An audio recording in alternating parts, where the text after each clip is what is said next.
Okay, so can we see what's wrong with this picture? Look at 2A, beginning of Act 2. That's too much. We're unbalanced here. So I woke up at 5 a.m. this morning, Sunday, before we Zoom with the castle owner, our great friend Steph, at 9. And Marshall and Aldous and I are all going to connect with Steph and figure out the best plan of attack for scheduling the castle movie.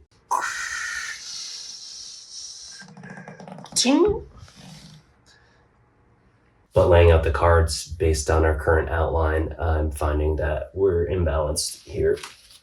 We've got about 80 scenes, which each of the four quadrants of the movie would be about 20 scenes each, but 2A's got about 30 and 1's got about 7. So we I chatted with Aldous last night and we figured out how to, if I'm even in frame, who cares? So let's work on our first act break. Here we go.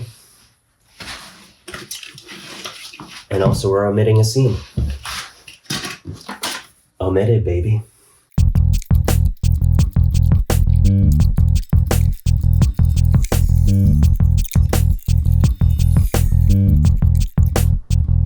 One, 2, 3, 4, 5, 6, 7, 8, 9, 10, 11, 12, 13, 14, 15, 16, 17, 18, 19, 20. Perfect. Great. Rock and roll.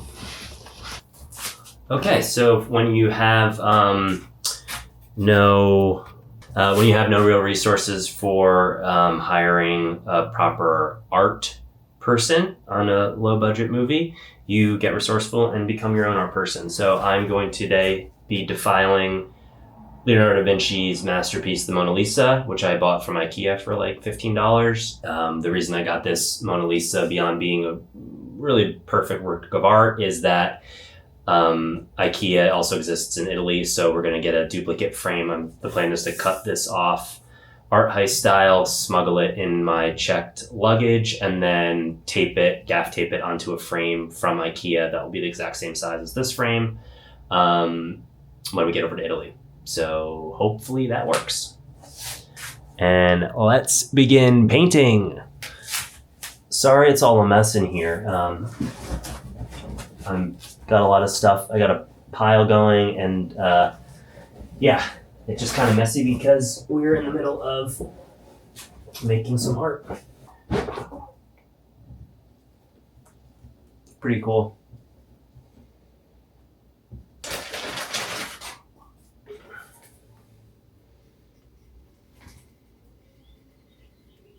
Yeah, gotcha.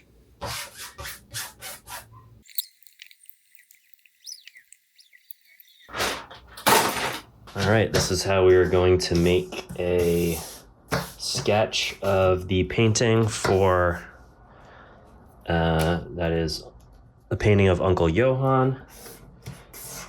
That's going to be on the Mona Lisa. We'll send this to Aldous as a composition. Uncle Johann band. That's a Grateful Dead joke. Okie doke. So let's see. We're going to want...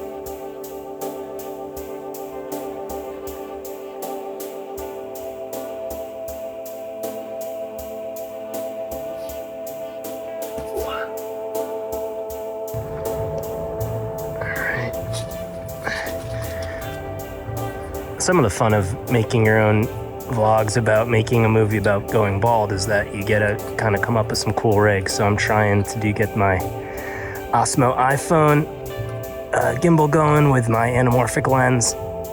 Let's see.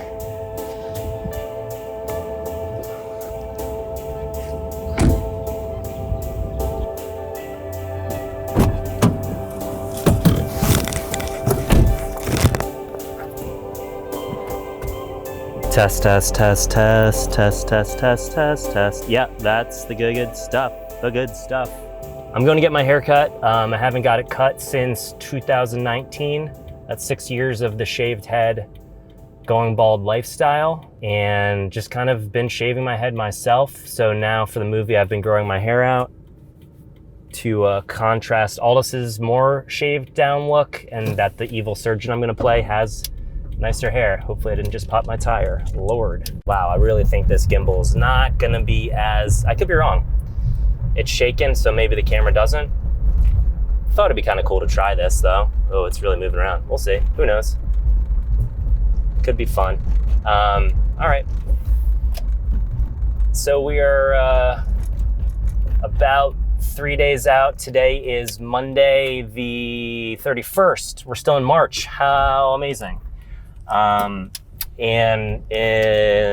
not tomorrow, not the next day, the day after, Thursday, Aldis and I will be heading to Portugal for our friend Barry Blaschke's wedding. Barry and I have been friends since 2005. He helped on my student film, Zach Rogers Pizza Delivery, helped on my feature film, Dragon Chaser, now streaming on my YouTube channel. Aldis and I, both good friends of Barry. We've gone to road trips with him, went to a film festival for Zach Rogers, my student film up in Maine, Bangor, Maine, for Kabang Fest.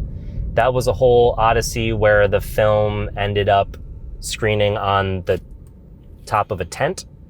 So, humble beginnings. And now I'm here shooting iPhone footage in my car. All right, A cam down. We're now to plan B. I lost my gimbal with my beautiful iPhone anamorphic adapter. I was trying to give y'all some production value. I'm kind of learning that when making a low budget movie, you aim for the top, aim for the cream, and end up in the curds and whey. I'm reading the Stanley Kubrick behind the scenes book, and he's just building the Shining Hotel, the Overlook Hotel, and a soundstage in London, so he doesn't have to leave. It's very sad to leave home. I'm not looking forward to being away from my wife and doggy for almost 3 weeks. Even though it's an adventure, it's a whole other element to be traveling and leaving the comfort of home. So I do get it. It is just so amazing, the production value of being in a real place. And there's so much beauty that we're just going to capture by being there inherently. Don't have to do anything. We're embracing the documentary aesthetic and just trying to use what we have available. Got to go over the outline again. Aldis and I have been improving and strengthening. We're going to improvise off a 16-page outline. But, we're just trying to dial it in and keep it as simple as it can be, but also have a lot of fun moments planned that also leave room for unplanned stuff. The editing will be its own challenge for sure, because it's a lot easier if you have the script and you're just doing what the script says, putting that together. There's a lot more, but it's also fun too. We're all kind of lined up, just dialing in the details. Art, packing is going to be the main challenge. I really don't know how that will all come together. We got a lot to pack.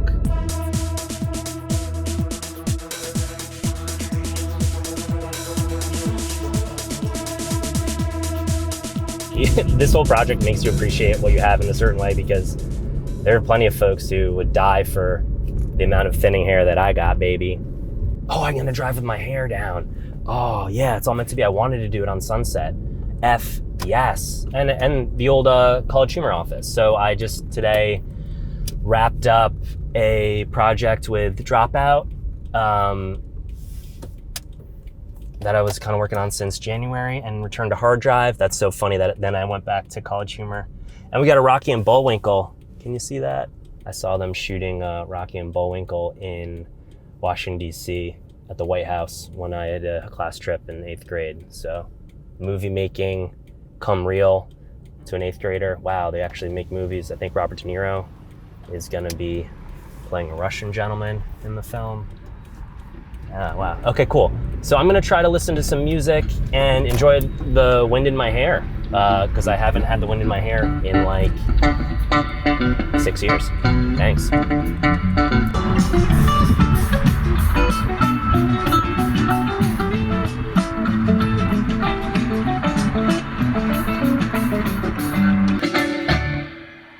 Let's go. All right, this is where it all began, my LA story. Chris Prine and I had our web series Octane Pistols of Fury premiere here. And now, as fate has it, I'm back to get my hair cut